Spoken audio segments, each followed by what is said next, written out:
మహబూబ్నగర్ జిల్లాలో వేముల గ్రామంలో ప్రవళిక యొక్క హత్య ఘటన చాలా జిల్లా వ్యాప్తంగా సంచలనంగా మారింది. మనతో మాట్లాడడానికి రాష్ట్ర ఎస్సీ ఎస్టీ కమిషన్ చైర్మన్ ఉన్నారు. వారితో మాట్లాడి మరిన్ని విషయాలు తెలుసుకునే ప్రయత్నం చేద్దాం. సార్, కుటుంబాన్ని పరామర్శించారు, వెళ్ళొచ్చారు. ఎలాంటి ఈ ఘటనపైన ఎలాంటి చూస్తారు? మరి ప్రవళిక మరణం చాలా బాధాకరం, ఆ దుర్మార్గమైన చర్య. దాన్ని మేము తీవ్రంగా కూడా ఖండిస్తూ ఉన్నాం. మరి ఆ కుటుంబాన్ని తప్పకుండా ఆదుకోవాలని చెప్పి కూడా నేను కలెక్టర్ గారికి ఎస్పీ గారు డైరెక్షన్ ఇచ్చిన. అవసరమైతే ఆ విషయం అనేటువంటి మళ్ళీ కూడా జైలు నుంచి పోలీస్ రిమాండ్ తీసుకొని ఇంకా విచారణ చేయాలి. ఇంకా కొంతమంది దోషులు ఉన్నట్టు కూడా మాకు అనుమానం ఉన్నది. దానిపై సమగ్ర విచారణ చేసి మరి దర్యాప్తు చేసి మాకు నివేదిక ఇవ్వాలని చెప్పి కూడా కలెక్టర్ గారిని ఎస్పీ గారిని ఆదేశించినాం.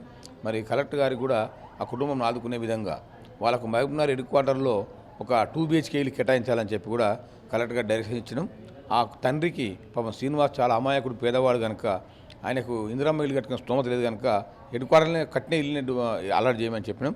తర్వాత ఇంకోటి వాళ్ళకు ఆ కుటుంబానికి సంబంధించినటువంటి ఆ బతకాలంటే కష్టం ఉన్నది, వాళ్ళకు చిన్న కొడుకున్నాడు కనుక ఆ శ్రీనివాస్ ఆయనకు ఏదైనా అవుట్ సోర్సింగ్లో ఏదైనా ఉద్యోగం ఇవ్వాలని చెప్పి కలెక్టర్ గారు డైరెక్షన్ ఇచ్చిన. తప్పకుండా కలెక్టర్ గారు మేడం గారు మాట ఇచ్చిండ్రు. 2 BHK మహబూబ్నగర్లో కేటాయిస్తామన్నారు, అవుట్ సోర్సింగ్లో ఉద్యోగం ఇస్తామన్నారు. సమగ్రమైన దర్యాప్తు జరిపి ఎంతటి వారైన దోషులను కఠినంగా శిక్షించి జైలుకు పంపాలని చెప్పి కూడా ఎస్పీ గారికి డైరెక్షన్ ఇచ్చినాం. అవి కూడా ఇంప్లిమెంట్ చేయమని కోరినాం. ఏదైనా ప్రభుత్వం అందుబాటులో ఉంటే కూడా ఆర్డీఓ గారు చెప్పినాం, కలెక్టర్ గారు మేడం చెప్పింది, అందుబాటులో ఉంటే కూడా వాళ్ళకి భూమి కూడా కేటాయించాలని చెప్పినాం. వాళ్ళకి నష్టపరిహారం అయితే ఏదైతే ఉన్నదో ఇలా 4,12,000 రూపాయలు చెక్కుగాను ఈరోజు వాళ్ళకు ఇవ్వడం జరిగింది. ఇంకా మిగతా పేమెంట్ కూడా త్వరలోనే మొత్తం ఇచ్చేసి ఆ కుటుంబాన్ని అనేది ఆదుకుంటామని చెప్పినాం. ఇక ఇటువంటి సంఘటన మళ్ళీ జరగద్దు అనుకుంటే తప్పకుండా దోషులకు కఠినంగా శిక్ష పడాలి, ఎంతటి వారైనా ఉపేక్షించద్దని చెప్పి కూడా కలెక్టర్ గారికి ఎస్పీ గారికి డైరెక్షన్ ఇచ్చినాం. ఏది ఏమైనా మరి ప్రవళిక కుటుంబాన్ని తప్పకుండా మేము ఆదుకుంటాం, ఎస్సీ ఎస్టీ కమిషన్ అండగా ఉంటుందని చెప్పి కూడా ఈ సందర్భంగా తెలియజేస్తూ ఉన్నా. ఇటువంటి సంఘటన జరగకుండా ప్రజాస్వామ్యవాదులు, మేధావులు, దళిత సంఘాలు అందరూ కూడా తీవ్రంగా ఖండించాలి. దళిత సంఘాలకు సంబంధించిన చాలామంది నాయకులు కలిసిండ్రు.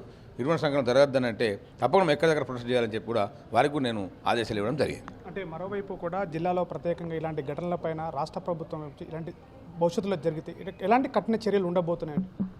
దీనికి సంబంధించి కేసు సత్వర విచారణ కోసం ఓ ఫాస్ట్ ట్రాక్ కోర్టు ఏర్పాటు చేయాలని కూడా మేము కోరినాం. తర్వాత అవసరం అంటే గౌరవ ముఖ్యమంత్రిని కలిసి, జిల్లా ఇన్ఛార్జ్ మంత్రిని కలిసి, ఇక్కడ స్థానిక ఎమ్మెల్యే గారితో కూడా మాట్లాడి తప్పకుండా ఇటువంటి సంఘటన జరగకుండా పకడ్బందీ చర్యలు తీసుకోవాలి. ఇటువంటి సంఘటన పునరావృతం కావద్దంటే దోషుడు కఠినంగా శిక్షించవాలని చెప్పి కూడా మేము కోరుతాం. ఆ కుటుంబాన్ని ఆదుకుంటాం. ముఖ్యమంత్రి గారికి రాష్ట్రం లెవెల్లో కూడా ఒక అవగాహన సదస్సులు పెట్టి తప్పకుండా ఇటువంటి ఘటన జరగకుండా ప్రజలను చైతన్యపరిచే కార్యక్రమం ఉంటుంది. మరి ఆ గ్రామంలో కూడా ఈ నెల 30 తారీఖున సివిల్ రైట్ డే పెట్టి చట్టాలపై అవగాహన కల్పించాలని చెప్పి కూడా తహసీల్దారు, ఎస్ఐ గారు పోవాలి, జిల్లా శాఖాపర అధికారులు పోయి అక్కడ గ్రామంలో మంచి వాతావరణం కల్పించాలి, చట్టాల కోసం అవగాహన కల్పించాలని చెప్పి, మూఢనమ్మకంగా అవగాహన కల్పించాలని చెప్పి కూడా కోరినాం. అది కూడా ఇంప్లిమెంట్ చేస్తాం. ఏది ఏమైనా ముఖ్యమంత్రిని కలుస్తాం, మరి జిల్లా ఇన్ఛార్జ్ మంత్రిని కలిసి ఈ సమస్య మీద అవసరం ముఖ్యమంత్రిని కలిసి మళ్ళీ రాష్ట్ర విధ్వంసం సంఘటన జరగకుండా పకడ్బందీ చర్యలు తీసుకోవాలని తగిన ఆదేశాలు కూడా ముఖ్యమంత్రి గారు సీఎం ఆఫీస్ నుంచి ఇప్పించేటువంటి ప్రయత్నం 100% ఎస్సీ ఎస్టీ కమిషన్ చేస్తారని చెప్పి కూడా ఈ సందర్భంగా తెలియజేస్తాం. సో ఇది వేముల గ్రామంలో జరిగినటువంటి ప్రవళిక హత్య కేసు విషయంలో కూడా కఠినమైనటువంటి చర్యలు తీసుకోవాలని చెప్పారు. రాష్ట్ర గవర్నమెంట్ నుంచి కూడా సహాయ సహకారాలు అందించాలని చెప్పారు. బీద కుటుంబమైనటువంటి ప్రవళిక కుటుంబానికి ఇందిరమ్మ ఇల్లు కూడా అందించాలని కూడా చెప్తున్నారు.